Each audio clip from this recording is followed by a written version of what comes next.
des Sceaux. Monsieur le ministre, vous avez la parole.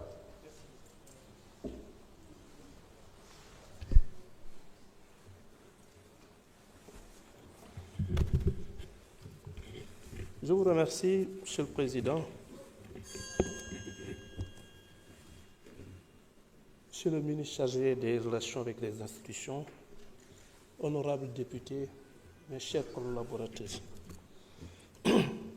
Par lettre numéro 5 du 3 janvier 2025, le procureur général près la Cour d'appel de Dakar m'a transmis, en ma qualité de ministre de la Justice, garde des Sceaux, un courrier par lequel le procureur de la République financier sollicitait la levée de l'immunité parlementaire du député Mamadou Ngom dit Farba.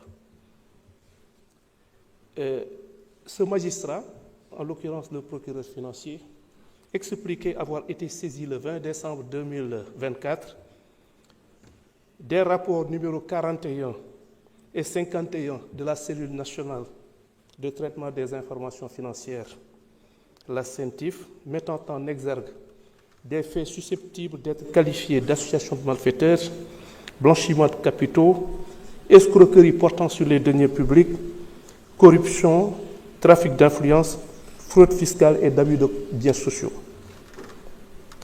En donnant suite à cette demande, j'ai donc saisi le président de l'Assemblée nationale à cet effet par correspondance numéro 0012, ministère de la Justice, cabinet DC, du 10 janvier 2025.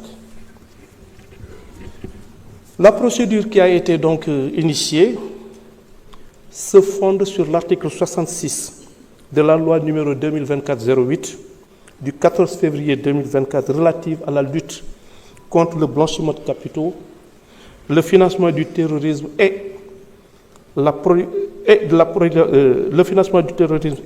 prolifération des armes de destruction massive, qui dispose notamment que lorsque les opérations mettent en évidence des faits susceptibles de revêtir une des dites infractions, la CENTIF transmet un rapport sur les faits au procureur de la République qui saisit immédiatement le juge d'instruction. C'est dire donc qu'au terme de cette loi et au terme de la procédure, n'eût été la qualité de député du mis en cause, il va de soi que le procureur de la République n'aurait eu d'autre choix que de saisir donc le juge d'instruction sans aucune autre possibilité d'opter pour une quelconque autre procédure. Il ressort donc des dispositions que dans le cas d'espèce, le procureur de la République ne peut ni apprécier l'opportunité des poursuites, ni ordonner l'ouverture d'une enquête. S'agissant de la levée de l'immunité parlementaire d'un député, elle est régie par les dispositions, comme l'a rappelé tout à l'heure M. le rapporteur, des articles 61 de la Constitution et 52 du règlement intérieur de l'Assemblée nationale. L'article 61 suivisé prévoit notamment qu'aucun membre de l'Assemblée nationale ne peut, pendant la durée des sessions, être poursuivi ou arrêté en matière criminelle ou correctionnelle qu'avec l'autorisation de l'Assemblée nationale.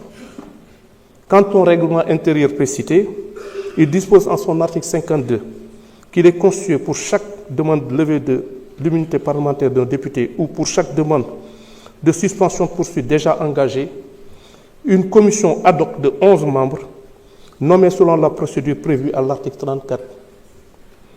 La commission donc doit entendre le député intéressé, lequel peut choisir comme défenseur un de ses collègues. En conclusion, je vous réitère ma demande tendant à ordonner la levée de l'immunité parlementaire de l'honorable député Farba Ngom pour permettre à la justice de faire toute la lumière sur les faits incriminés. Je vous remercie de votre aimable attention. Merci beaucoup, Monsieur le ministre. La parole est à notre collègue Mohamed Ngom ou à son défenseur, Madame Aïssata Tall Sall.